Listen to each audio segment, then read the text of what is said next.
1. Trump extends tariff deadline to August 1, 40% new duties threatened on key countries.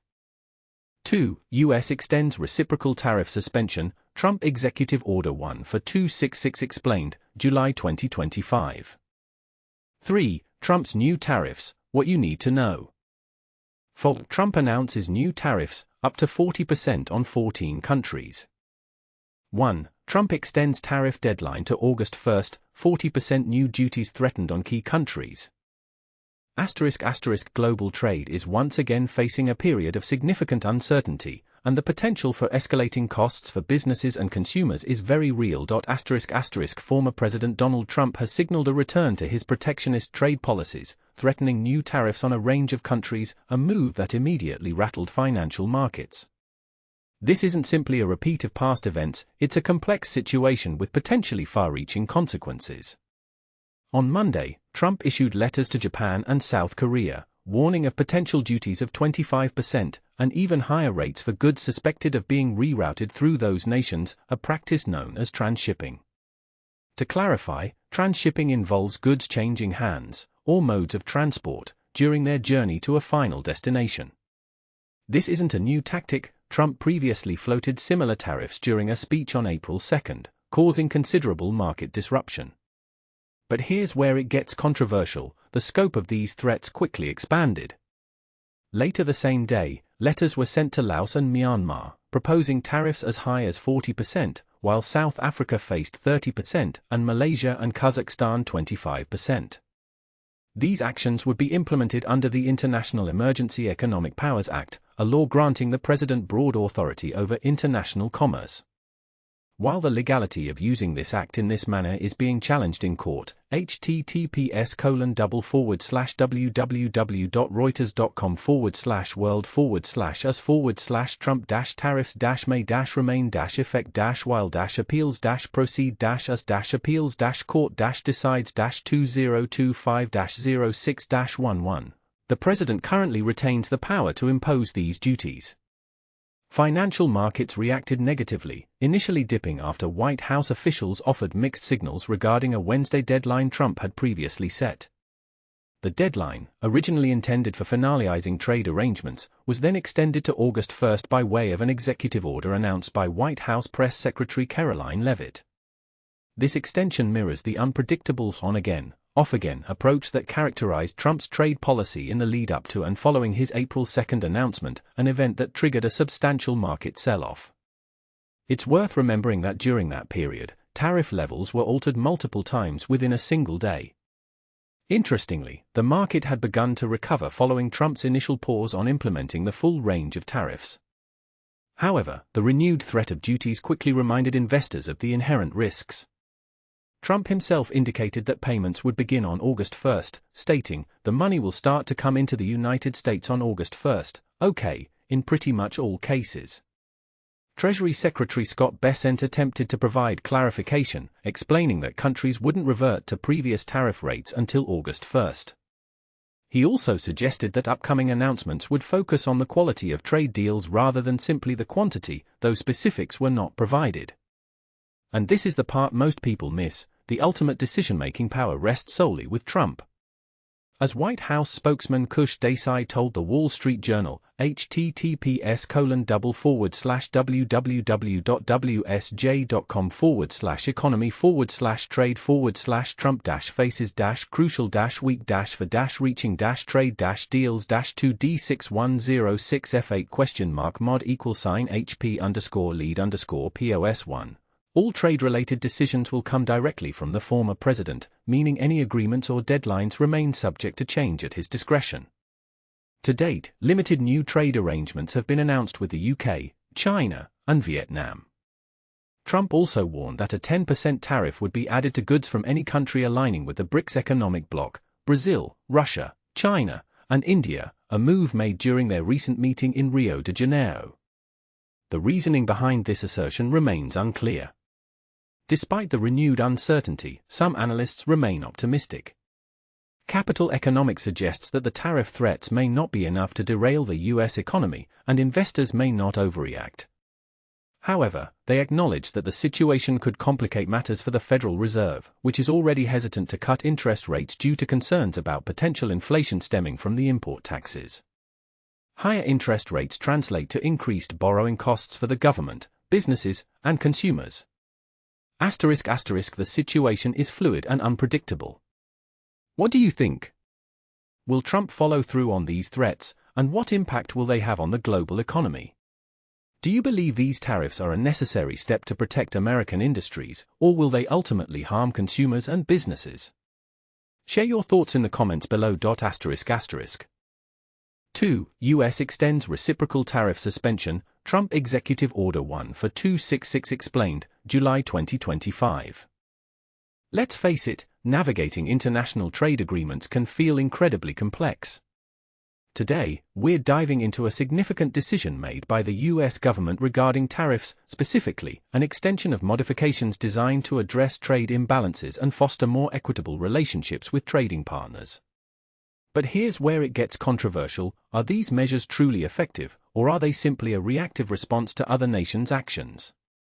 And this is the part most people miss: the intricate legal framework underpinning these adjustments.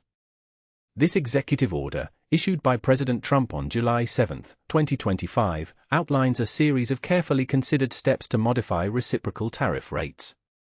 It's built upon a foundation of existing legislation, including the International Emergency Economic Powers Act, IEPA, the National Emergencies Act, and the Trade Act of 1974, demonstrating a deliberate and authorized approach to shaping trade policy.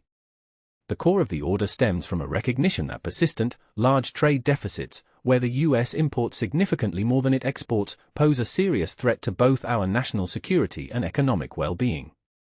These deficits, the order states, originate largely outside the United States, highlighting a strategic concern about external influences. Initially, Executive Order 1 for 257, dated April 2, 2025, established a framework for responding to trading partners who demonstrate a genuine commitment to aligning their economic policies with the U.S. If a partner took substantial steps to correct non-reciprocal trade arrangements, meaning they weren't treating the U.S. fairly, and showed a willingness to work together on economic and national security issues, the President could then adjust the Harmonized Tariff Schedule of the United States, HTS-US, to reduce or limit the tariffs imposed. Executive Order 1 for 266, issued just 9 days later on April 9, 2025, took a more immediate action. It temporarily suspended the application of additional ad valorem duties, essentially, a percentage-based tax, on products from certain trading partners, except for the People's Republic of China, PRC.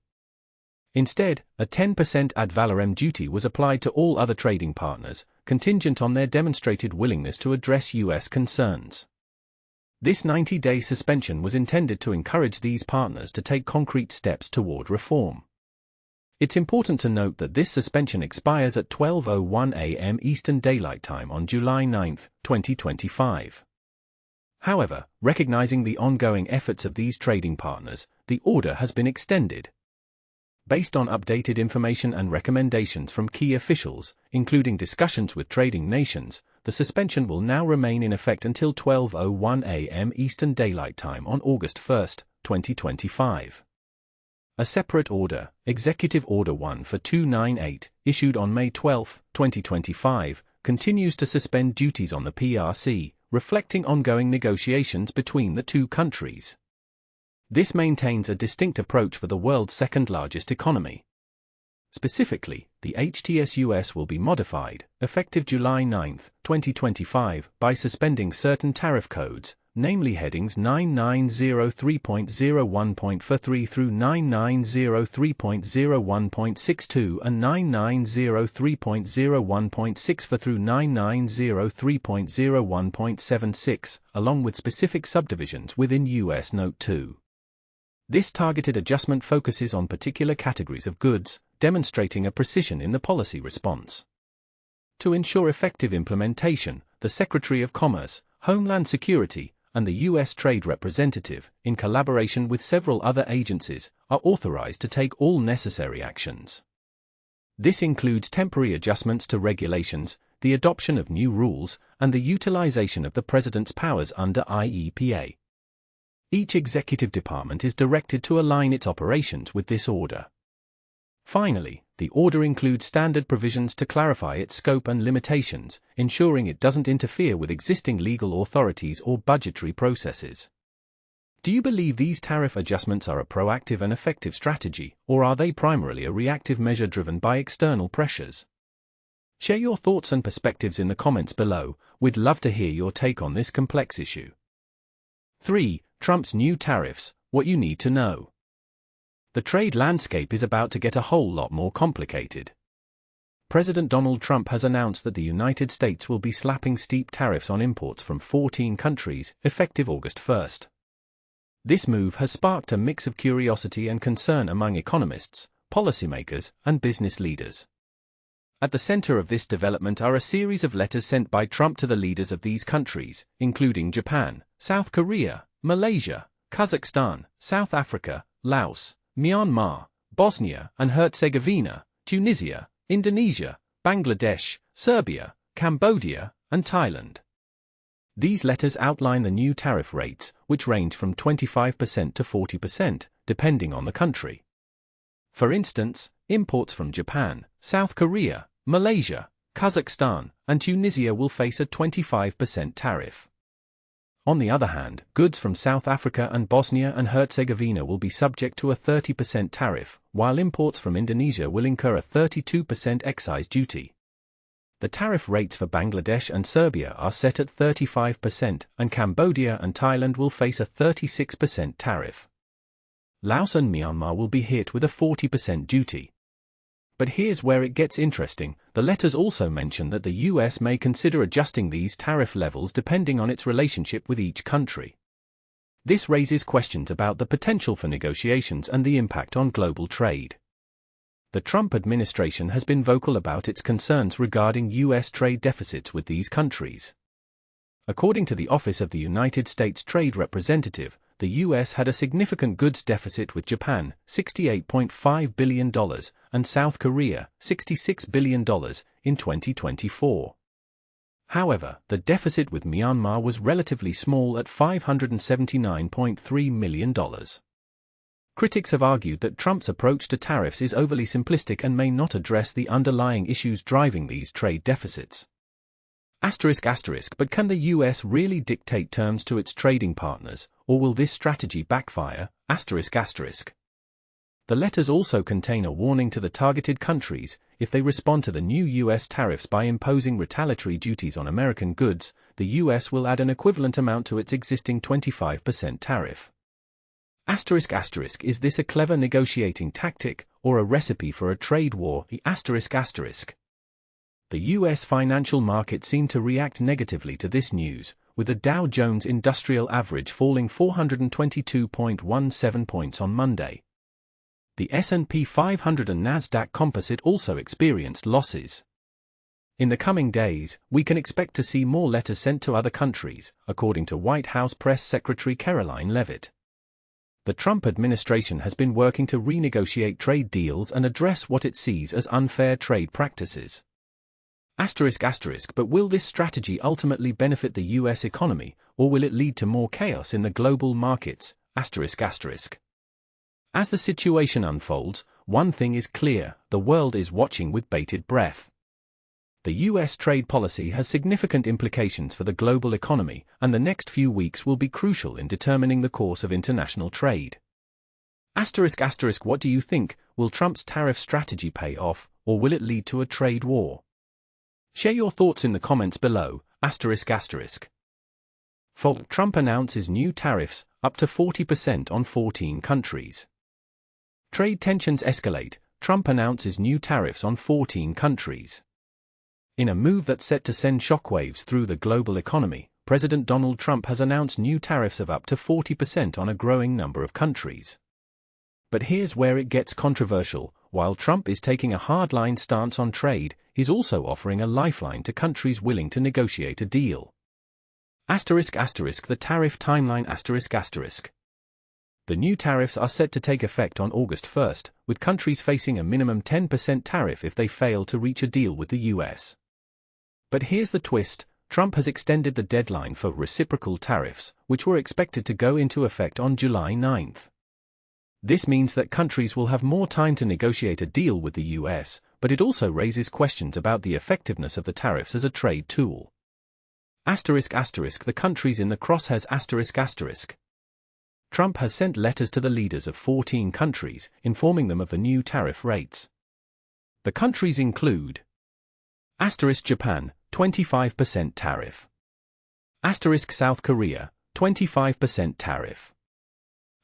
Malaysia, 24% tariff. Kazakhstan, 30% tariff. South Africa, 30% tariff. Myanmar, 40% tariff.